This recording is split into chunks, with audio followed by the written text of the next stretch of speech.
raríssimos, me acompanhem em mais uma jornada aqui peripatética, jamais patética, espero, aqui do Roda e Avisa, esse podcast que eu criei há 16 anos e continua sendo o nicho do nicho do nicho, por isso eu chamo vocês de raríssimos. O Roda e Avisa nasceu justamente no momento em que eu estava particularmente confuso e eu precisava organizar um pouco as minhas ideias. Isso é uma coisa recorrente na história do digital brasileiro, pelo menos do meu ponto de vista pessoal. Né, aqui das trincheiras é assim que eu tenho percebido as coisas. Então houve vários momentos em que as ideias eu precisava de alguma maneira externar isso, tentar achar alguma coerência. Então é assim, por isso que o Roda e Avisa sempre foi imprevisível, errático, sem roteiro, sem nenhum tipo de edição, do jeito que eu gravei, ele vai.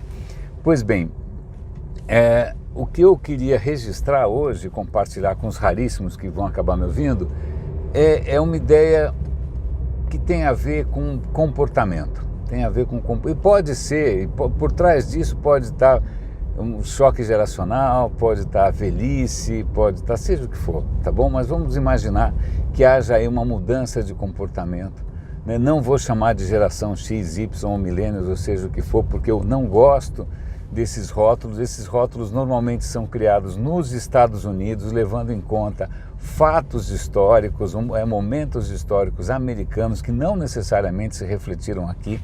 Se fosse assim, se a gente fosse ser justo com a história, a gente deveria ter algum rótulo para quem, como eu, nasceu logo depois do golpe de 64, ou para quem nasceu logo depois da abertura. Não, a gente prefere usar uns rótulos americanos importados que não fazem um puto de sentido. Bom, mas deixa para lá. Nós vamos imaginar que essa nova geração tem um comportamento diferente, né? Abstraindo qualquer preconceito meu por ser mais velho e mais chato. É muito comum a gente perceber queixas, sobretudo de quem tem equipe, de quem lidera pessoas, etc. e tal, de uma crescente falta de compromisso, uma crescente falta de atenção, uma crescente falta de engajamento de alguém mais novo com aquilo que ele deveria estar fazendo, né? Aquilo que ele deveria estar fazendo, mas ele não está fazendo, porque ele está olhando no celular, porque ele está, sei lá o quê, né? Não tira a cara do telefone, etc, etc, etc. Mas uma coisa que ficou na minha cabeça é o seguinte, e tem a ver, obviamente, com memória, né? Com memória de outros tempos, não necessariamente melhores, mas que outros tempos são esses? Tempos em que, por exemplo, sei lá, eu saía de casa, ou seja, da minha casa, do meu ambiente, de onde estavam as minhas coisas, as minhas ligações afetivas, né? De manhã cedinho, ia, sei lá, para a escola, para a faculdade, ou seja o que for, passava o dia inteiro completamente desconectado desse meu universo estritamente pessoal, para estar habitando o quê? Né? Outros ambientes, outros contextos com regras próprias. Então, as regras internas, explícitas ou não, né, dentro de uma universidade, as regras implícitas ou não, num ambiente de trabalho. Então, assim, você saía de casa, você virava praticamente, né, como um caçador-coletor que vai para a floresta, você deixava tudo para trás, e aí quando você voltava para casa, você voltava a ter a sua vida íntima, né? A sua vida íntima com os meus discos, com os meus livros, com sei lá o que pregado na parede, com as pessoas que eu amo, etc. e tal. Então, havia uma separação bastante clara, mas acho que a questão não é nem tanto separação, não é equilíbrio, vida pessoal e trabalho. A questão era simplesmente o fato também não tinha muito escapatória, né?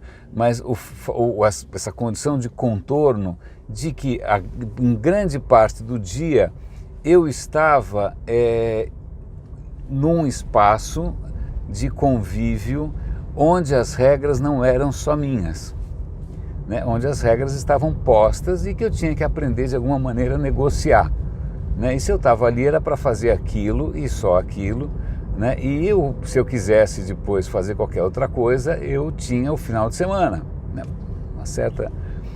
O que eu percebo hoje é que com o smartphone, isso é muito interessante, com o smartphone você, na verdade, nunca sai de casa. porque aquilo que em princípio, sei lá, antes disso você definiria como espaço seu, um espaço íntimo, um espaço privado, ele ficava trancado entre quatro paredes, em outro bairro, distante, né, num outro horário, né? Agora eu carrego comigo os livros que eu leio, as músicas que eu quero ouvir, as coisas que eu quero assistir, então eu virei praticamente um caramujo ou uma tartaruga, porque eu literalmente carrego o meu universo afetivo comigo o tempo todo. E aí é muito engraçado porque talvez o desconforto de quem esteja aí tentando, de alguma maneira, extrair algum comportamento mais útil dessa geração, é que na verdade esses caras estão em casa o tempo todo. Eles estão em casa o tempo todo. Então como assim, né, você vai impor outras regras? O cara está em casa. Ele nem precisa voltar para casa, quer dizer, na casa, o que tem na casa dele que ele não tem na mão? Né? Então eu acho que tem uma novidade aí, e isso é uma ideia bastante embrionária, ainda não formatada, bastante amorfa, dessa percepção de identidade, dessa percepção de ego. Então é curioso porque ontem mesmo estava num restaurante, Dia das Mães, um restaurante bacana, famílias nas outras mesas, e na mesa ao lado, né, uma família bacana, provavelmente próspera, tão próspera que todas as crianças, todas, tinham suas próprias telas. Aí o que acontece? Naquele exato momento, onde estão as crianças? Elas estão no restaurante? Elas estão no Dia das Mães? Elas estão com os avós? Não, elas estão com a galinha pintadinha. Ou elas estão com algum jogo cretino, viciante, feito por adultos explicitamente para viciar, né, para provavelmente arrancar o máximo possível de informações de uma criatura que ainda não deu consenso para nada, né, e para vender por aí em algum mercado completamente perverso de informações pessoais.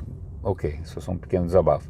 Mas a questão é a seguinte, aquela criança em nenhum momento ela mudou de ambiente. Em nenhum momento ela mudou de contexto, ela está o tempo todo, e essa geração, acho que infelizmente vai crescer desse jeito, ela não sabe mais o que é estar por si só, ou estar, ser um estrangeiro. Estrangeiro significa reconhecer que as suas regras não valem mais, né? Que você tem outras regras ali, e que você deve inclusive falar outras línguas e vestir de outro jeito.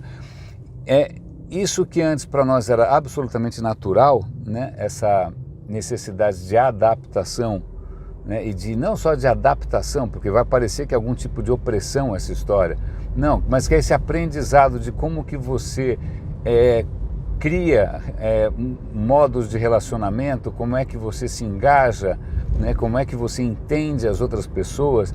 Agora eu não preciso entender, porque eu estou dentro de mim mesmo o tempo todo. Então, praticamente o trabalho tem que pedir licença, né? Dá licença, eu posso atrapalhar o seu vídeo engraçado do YouTube, eu posso atrapalhar o seu Tinder, eu posso atrapalhar suas mensagens no WhatsApp, desculpa te atrapalhar, mas aqui parece que você assinou um contrato no qual você trabalha e entrega algumas coisas e eu pago você, né? Então, eu acho, estou vendo aí, esse é um prisma interessante. Eu adoraria que algum colega ou amigo meu mais ligado à parte acadêmica, etc. e tal, se aprofundasse um pouco nessa história. Talvez alguém já tenha se aprofundado, talvez seja também o mal de eu, né, não ter nenhum tipo de vínculo com a academia hoje, que de repente algum francês já, né, ok, meu nome é francês, mas algum francês, algum outro acadêmico maluco já está escrevendo sobre isso há séculos. Mas fica aqui essa pequena provocação, né? Como é que a gente lida com essa geração que, na verdade, nunca saiu fora de si, por assim dizer, né? Que está o tempo todo preso por um cordão umbilical, né? Ou vivendo o seu tempo pessoal 24/7. Né? Como é que essas criaturas negociam, fazem concessões, apreendem, né? Apreendem novos pontos de vista, aprendem ou criam novos modos de se relacionar. Não sei, né, eu particularmente, aí sim pode ser uma coisa geracional, pode ser velhice, pode ser fígado, pode ser o que for, eu não ando muito otimista e eu não fico ansiando por um futuro onde essas pessoas, esses quase autistas que eu estou vendo aí nos restaurantes, com as telinhas, tá, essas crianças que vão ter absolutamente zero capacidade de ter algum tipo de coisa original, porque estão vivendo tudo de segunda mão, né? Estão desperdiçando os melhores momentos da vida dela, ao invés de estar brincando, correndo, etc. e tal. Eu já vi isso acontecer, crianças que ao invés de estar na areia correndo, brincando, estão numa tela, que ao invés de estar no gramado, pulando na piscina, estão numa tela, que ao invés de estar brincando com outras crianças que elas não conheciam, estão numa tela. Eu tenho medo, né, de um dia uma figura dessas ter que ser meu chefe, meu presidente, né, sei lá do que. Então, naquelas horas que você começa a achar que envelhecer e a própria noção de mortalidade são um certo conforto, porque não necessariamente eu vou ter que ver o desdobramento final dessa história. Mas eu me preocupo, claro, e por isso fico fazendo essas provocações de que quem sabe algum pai, né, ou alguma criatura resolva, né, bater fora do bumbo, né, e criar, né, seres humanos que não sejam necessariamente narcisísticos, né, não sejam necessariamente umbiguísticos, que não sejam necessariamente criaturas que nunca saíram do útero, né? Então, raríssimos. Acho que era isso que eu tinha para comentar com vocês. Como eu só manipulo a câmera aqui quando o veículo está parado, eu vou aproveitar esse farol vermelho aqui, essa brecha, para desativar a câmera. Muito obrigado pela companhia e pela atenção. Boa sorte para todos nós. Bom, vamos deixar meu pessimismo para lá. Grande abraço.